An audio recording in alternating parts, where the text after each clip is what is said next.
नमस्कार दोस्तों। आज अपन इस वीडियो में बात करेंगे डाइड्रोश्योर टेबलेट्स के बारे में। दोस्तों जो डाइड्रोश्योर टेबलेट्स आती है ये 10 mg की डोज में अवेलेबल रहती है। इसके अलावा ये 20 mg की डोज में भी अवेलेबल रहती है मार्केट में। तो डिपेंड करता है पेशेंट पे, उसकी डिजीज की सीवियरिटी पे, उसके अकॉर्डिंग डोज प्रिस्क्राइब की जाती है डॉक्टर्स के द्वारा।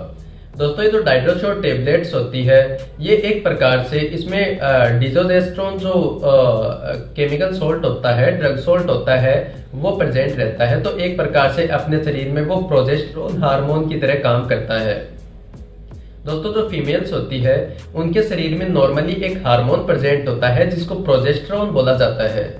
तो वो जो प्रोजेस्टेरोन होता है वो जो एंडोमेट्रियम होता है, गर्भाशय होता है, उसके अंदर की लाइनिंग्स को मेंटेन करने का काम करता है, जिससे जो पीरियोडिक मेंस्ट्रुअल साइकिल्स है वो भी नॉर्मल आती है। अगर ब्लीडिंग वगैरह आ रही है वो भी नॉर्मल आती है।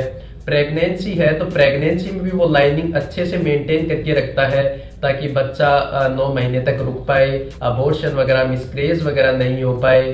तो इस प्रकार से ये जो प्रोजेस्टेरोन हार्मोन होता है अपने शरीर में काम करता है। तो अगर कोई फीमेल है जिसके प्रोजेस्टेरोन हार्मोन डिक्रीज है तो उसके काफी सिम्टम्स आ सकते हैं। जैसे उसमें मेन सिम्टम आता है इनफर्टिलिटी का, कि वो प्रेगनेंसी अचीव नहीं कर पाती, काफी ट्राई कर लेती है लेकिन प्रेगनेंसी अचीव नहीं हो पाती है। इसके अलावा अगर प्रेगनेंसी अचीव हो भी जाती है तो ज्यादा दिन तक नहीं चल पाती है। 6 वीक, 8 वीक्स या फिर 16 वीक्स तक फाइनली उनका अबॉर्शन अपने आप होने लग जाता है, वैजाइना से ब्लीडिंग होने लग जाती है। तो इनफर्टिलिटी का केस ज्यादा देखा जाता है प्रोजेस्टेरोन लेवल कम होने की वजह से।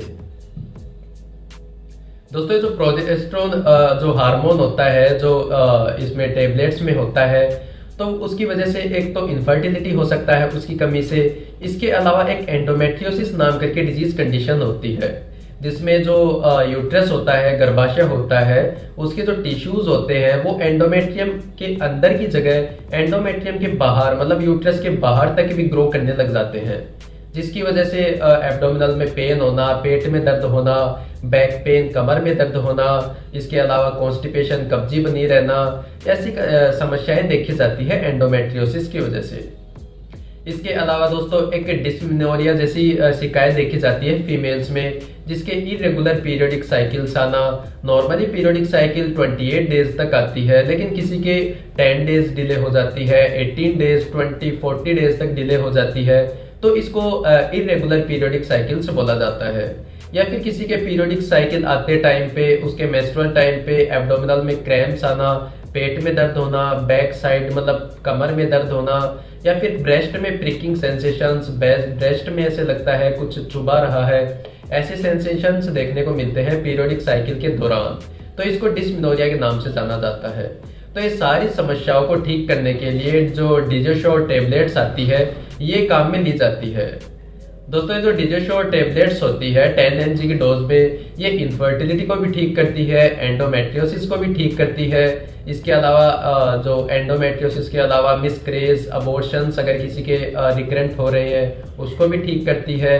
इसके अलावा किसी के डिस्मेनोरिया की शिकायत है, इरेगुलर पीरियड्स या फिर पेनफुल पीरियड्स की शिकायत है, तो उसमें भी ये डिजोश्योर टेबलेट्स काम में ली जाती है।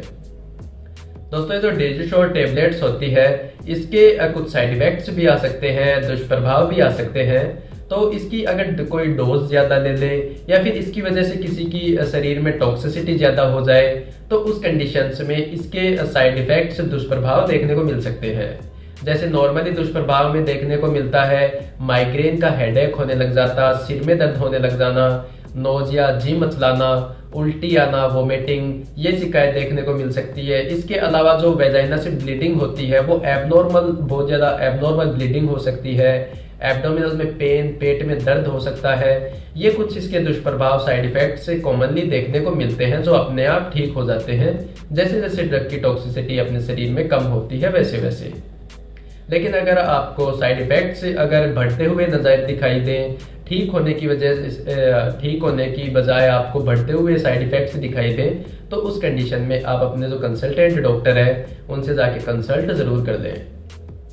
दोस्तों ये जो डिजोश्योर टेबलेट्स होती है, अगर कोई पेशेंट है जिसके काफी लंबे समय से लीवर सिरोसिस, लीवर फेलियर की शिकायत है, या फिर किडनी फेलियर की शिकायत है, तो उनको ये दवा बहुत ज़्यादा सावधानियों के साथ में लेनी चाहिए और बहुत ज़्यादा प्रिकॉशंस के साथ में लेनी चाहिए। लेकिन दोस्तों अगर कोई लेडीज है जो प्रेग्नेंट स्टेज में है, प्रेगनेंसी में है, तो वो सेफली ले सकती है, ये ड्रग सेफ मानी गई है उनके लिए। दोस्तों डिजिश्योर टेबलेट्स आप हमेशा डॉक्टर के परामर्श से ही काम में लें, डॉक्टर के प्रिस्क्रिप्शन से ही काम में लें, अपने आप से कभी भी दवा को काम में ना लें कोई भी। दोस्तों डिजिश्योर टेबलेट्स की इंफॉर्मेशन आपको थोड़ी भी इंफॉर्मेटिव लगी हो, थोड़ी भी नॉलेजेबल लगी हो, तो वीडियो को लाइक एंड कमेंट जरूर कर दें, चैनल को सब्सक्राइब करना ना भूलें। Thank you.